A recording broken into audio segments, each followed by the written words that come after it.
I love that shit.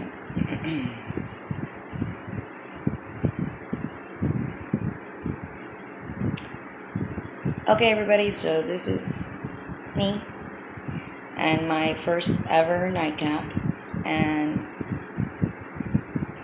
I think tonight I'm really thinking about speaking your truth. And my truth, very often, I cannot speak because it offends people, makes people mad, and I'm pretty much done with it. I'm done with keeping my mouth shut. I can't. I can't bend my truth because it offends you, because it doesn't do anything good for me.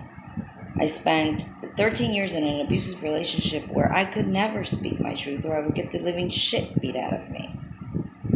That I had to hide from my kids so that they wouldn't see it, so that they would have a happy childhood. You know? And so I guess tonight's topic is really speaking your truth, living in your truth, owning your truth, and not giving a shit who it offends, who it bothers. Because if somebody loves you, they love you, for you, the whole you, the good you, the bad you, and your truth is part of that. And if they don't want to hear it, then they don't want anything to do with you, really. They want the imaginary figure of you there, but they don't want the real you, the truth of you. And so I guess my truth right now is that I'm extremely happy in my life right now. I have 2 young children, um, in a new relationship. I have 3 older children from a previous relationship. And I have a daughter who is about to turn 17 who I haven't spoken to in 2 years. I guess what happened was that, like what happens to most of us right now, and nobody wants to talk about it, is, we're so many blended families. Stepmom, stepdad, kids. If you get in there when they're really young, then you can be their dad, kind of like my 2 oldest children. Their stepdad came in when they were, like 18 months and 3 years old. And, I divorced him when they were 16 and 14. And they've been dad their entire lives, or he's been dad their entire lives. And I wouldn't take it away. I wouldn't change anything. I wouldn't want them to not have him as their dad, because I sacrificed a lot of years, a lot of good years, in an abusive relationship, verbal, physical, emotional, so that they can have a dad because they adored him and loved him. So I would never take it away. The problem lies with, I guess you would say, the middle child, who's his child. But when she was 10 years old, I was done. 11, actually. And I was done. And I was ready to leave that relationship. And I wasn't going to be in it anymore. I wouldn't take one more day, one more second, of an abusive relationship. So I moved on. I thought she was okay with it. She did really good for about 3 years, 11, 12, 13. She did really good. She was a straight A student, honor roll student. She was in roller derby. She was a badass. She was a little junior me. And something happened. Her hatred and her anger for me leaving her father eventually manifested with her hormones of being a teenager. And she wanted a way out, and she found a way out. And she moved with her dad. And now she lives with him. But I'm not allowed to relay her a message, talk to her. She doesn't respond to any of my social media messages.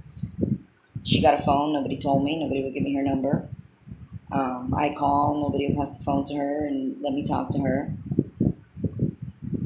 And it's something that hurts me every day. Something I cry about every day. Something that affects my everyday life. Yes, I'm happy. I remarried or married my high school sweetheart. We've built a family. We've bought a home. We're happy. We're living life. I get to be a stay-at-home mom, something I've never been able to do because I had to work 2 or 3 jobs at a time since I was 18. Um, so this has nothing to do with me not moving on and not being happy in my life, but it has everything to do with me not seeing my daughter every day. Me not even being able to talk to her. I understand she was miserable with me, and she's happy now. And she's thriving. She's doing great. And it was something I wasn't able to provide her, which hurts me. It hurts my heart that I wasn't able to do that for her. But I'm happy that she's living life. But why can't I have anything to do with you? What did I do? For me, I just remember the day you were born. The day she was born. It was the most beautiful day of my life. I had 2 previous children and I never thought I would have another child. And I had her. And I was 21 and I was excited and she was my everything. My older kids were jealous of how much I paid attention to this child. Oh, the baby, you give the baby all the attention, all that, Obviously, they didn't get how much I loved them too because they were the ones that made me a mom. But she was different. She was my last one, I thought. God is the one that knows. You can't ever imagine your own future because He's the one that makes it happen. Because I can never imagine the fact that I have these 2 new ones now and 2 beautiful stepchildren and like the life that I have now with these kids. It's just really hard when they ask about their siblings and I can't say, oh yeah, let's call them to talk to them. I gotta say, we call this one, we call that one, but that one won't really talk to me. And then maybe when you're around the other sibling, you can call them. And, it sucks. It hurts. And so I guess this whole thing today right now is about just speaking my truth, speaking your truth, not being afraid to speak your truth. Growing up, I'm first generation American from Cuban immigrant parents. And my parents were amazing, wonderful. I could never ask for better parents. I wasn't the easiest kid and I wasn't the easiest teenager and I've had struggles my whole life. I've shit dealt to me at 8 years old that no one could imagine was dealt to anybody by monsters and the predators of this world. But instead of ever being accepted for it, I was, shamed for it. Every time I try to open my mouth and speak my truth about my life, people roll their eyes. There she goes again. And it's not true. It's just my truth. And I should be allowed to speak it. And you should be allowed to speak it. And there should be no shame in your truth. No matter how shameful it is. Because it's your truth. And it's your life. And you can't redo it. So be proud of it. Live from it. Learn from it. Move on from it.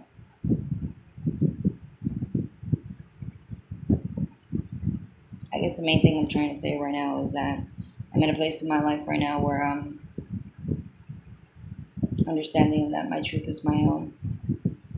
And if you love me, if you care about me, or if you love anybody and you care about them, don't use that word like I love you, but I don't want to hear your shit. I love you. Tell me your story. Let me hear it. Let me stand up for you and support you. There's only one person in my life that has ever really, really done that. And that's my best friend, my soulmate, and now my husband. And I hope to teach my kids that unconditional love is unconditional. And if your mom's going to rant and rave about something all the time, it's because it's something that she feels isn't being heard. And maybe you should open your ears instead of rolling your eyes. my sister, my brother, whatever, whoever it is. I have a beautiful mother that passed away. I have a glorious father that's still living. I have an amazing brother, father, husband. That man is just my idol, has always been my idol, and will always, always be a true inspiration for me. And I have a sister that condemns me, but I love her still, no matter what. And at this point in my life, I'm speaking my truth. And if you don't like it, I'm sorry that you don't like it. Unfriend me again. Unfollow me again. You know. But it's my truth. And this is my baby monitor. Because I gotta listen if the babies wake up. But I think for a first login, not so bad. I think I got it off my chest. I love all my kids unconditionally. I've had them leave. I've had them come back. I have one gone, and I'm praying to God she'll come back. But until that day, I'll just be here, waiting, crying. Every time I watch Dr. Phil, it has something to do with what's going on with her, or that sort of situation. I don't know. Speak your truth, people. They're either going to accept you or they don't. You're going to want to find out sooner or later.